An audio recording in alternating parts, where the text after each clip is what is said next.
ஒவ்வொருவரையும் இயேசு ஆண்டவருடைய இந்த நாமத்தில் வாழ்த்துவதில் மகிழ்ச்சி அடைகின்றேன்.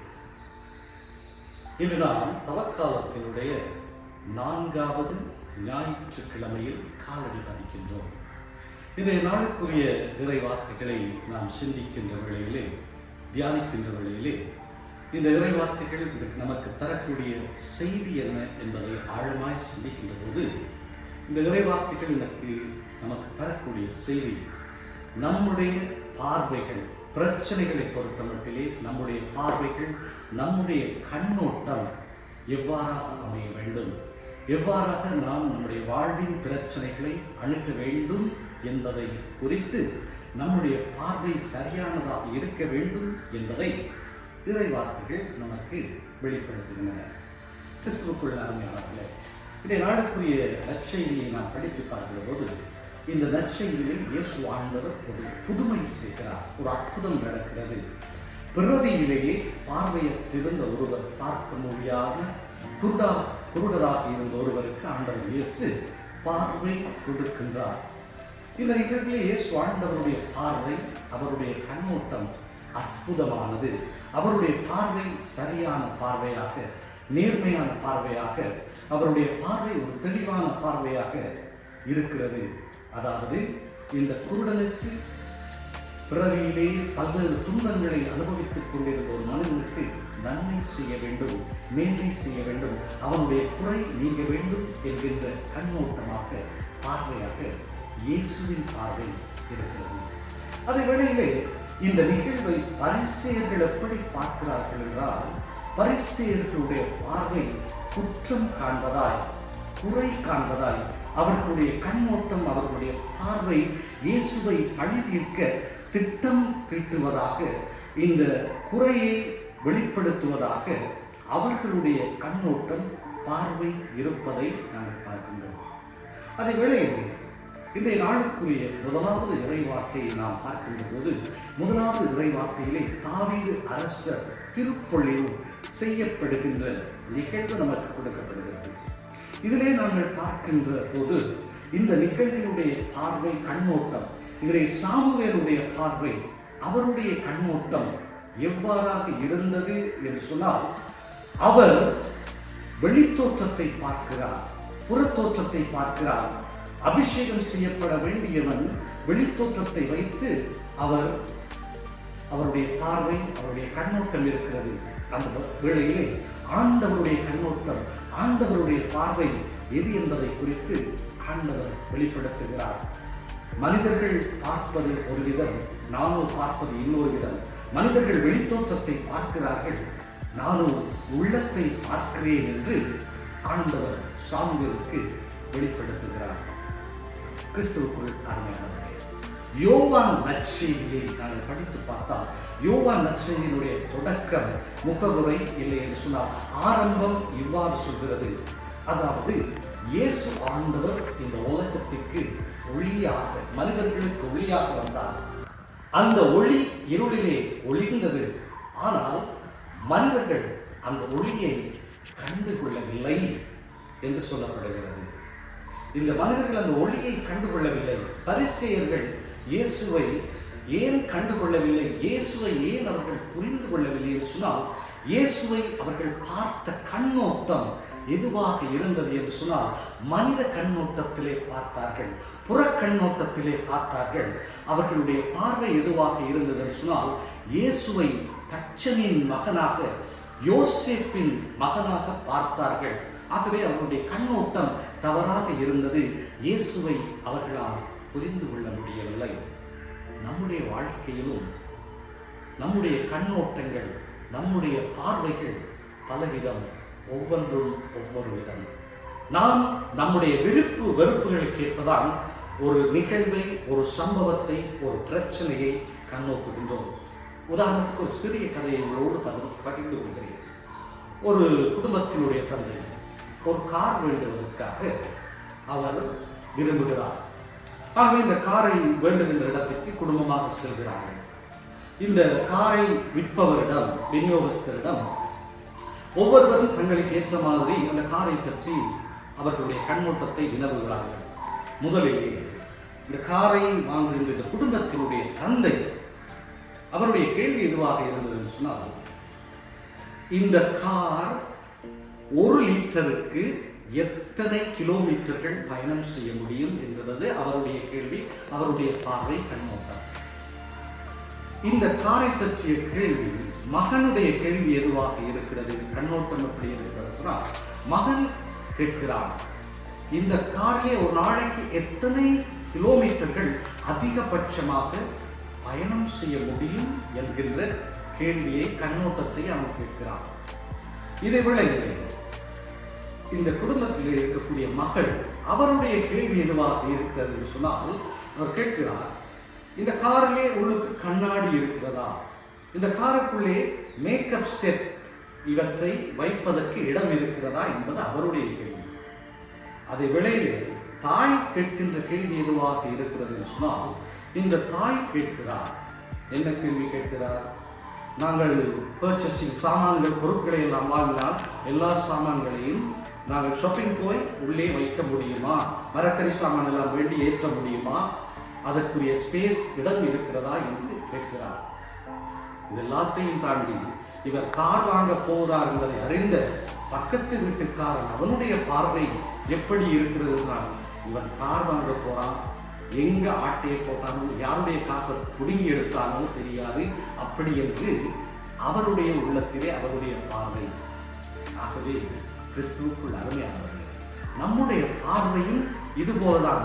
நம்முடைய எண்ணங்களுக்கு ஏற்ப, நம்முடைய சிந்தனைகளுக்கு ஏற்ப, நம்முடைய விருப்பு வெறுப்புகளுக்கு ஏற்ப நம்முடைய பார்வை அமைகிறது என்பதை நாம் உணர்ந்து கொள்ள வேண்டும்.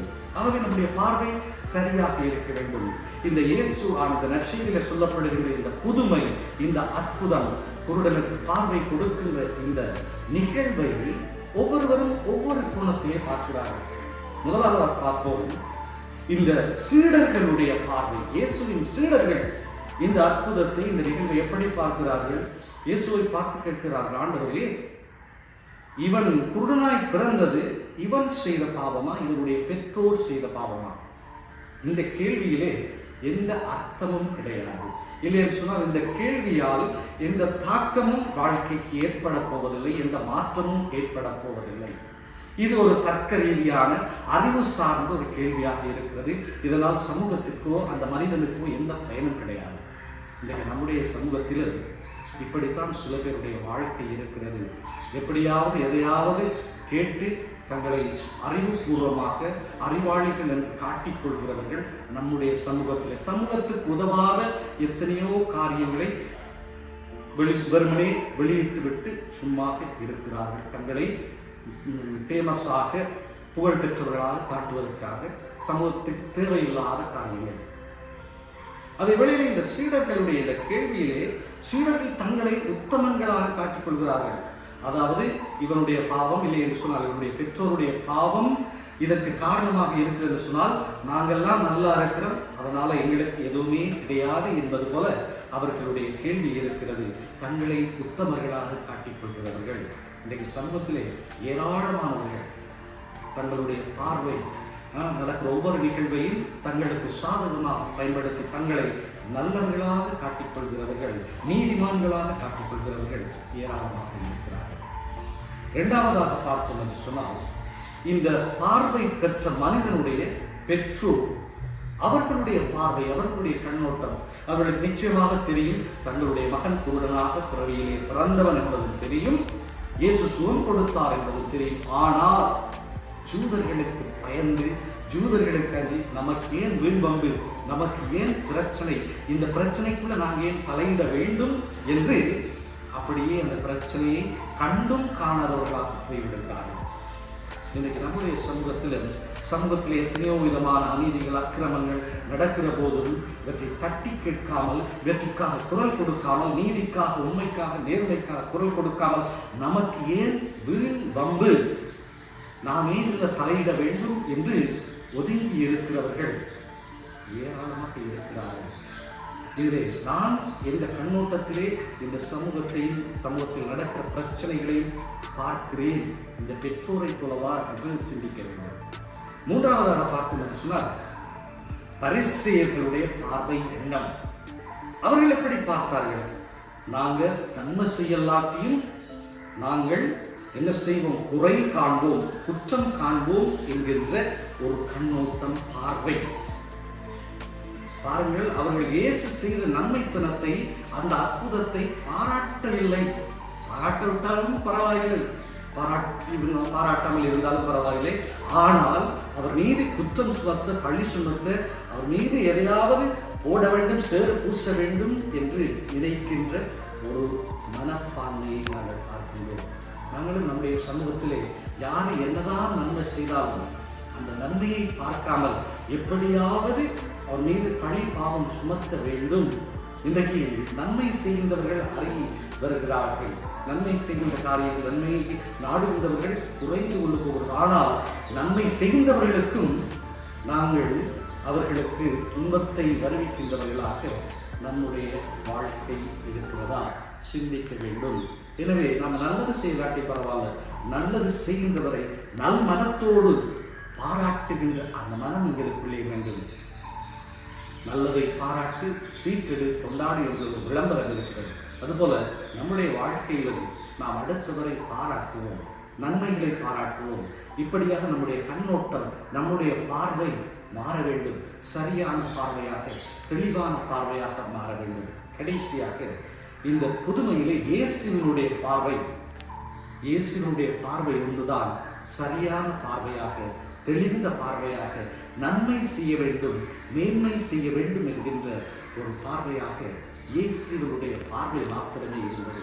இதை குறித்து தான் திருத்தூதர் பணிகள் 10வது அதிகாரம் 38வது வார்த்தையை அழகாக சொல்கிறது. இயேசு சென்ற இடமெல்லாம் நன்மை செய்து கொண்டே சென்றார்.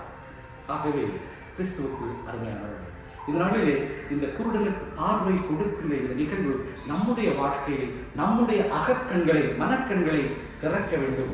நாம் நம்மை சுற்றி நடக்கின்ற நிகழ்வுகளை சரியான பார்வையிலே, சரியான கோணத்திலே அவற்றை உற்று நோக்க வேண்டும். நம்முடைய வாழ்க்கையிலும் சரி, சமூகத்தினுடைய வாழ்க்கையிலும் சரி, இந்த தேசத்திலும் சரி, இல்லையா சும்மா உலகத்திலும் சரி நடக்கின்ற நிகழ்வுகள், பிரச்சனைகளை சரியான பார்வையோடு நாங்கள் பார்க்க வேண்டும், சரியான பார்வையோடு அணுக வேண்டும். அப்போதுதான் உண்மையான நல்ல தெளிந்த தீர்வை இயேசு ஆண்டவரை போல நாமும் பெற்றுக்கொள்ள முடியும். இன்றைக்கு உலகத்திலே யுத்தம் நடந்து கொண்டிருக்கிறது.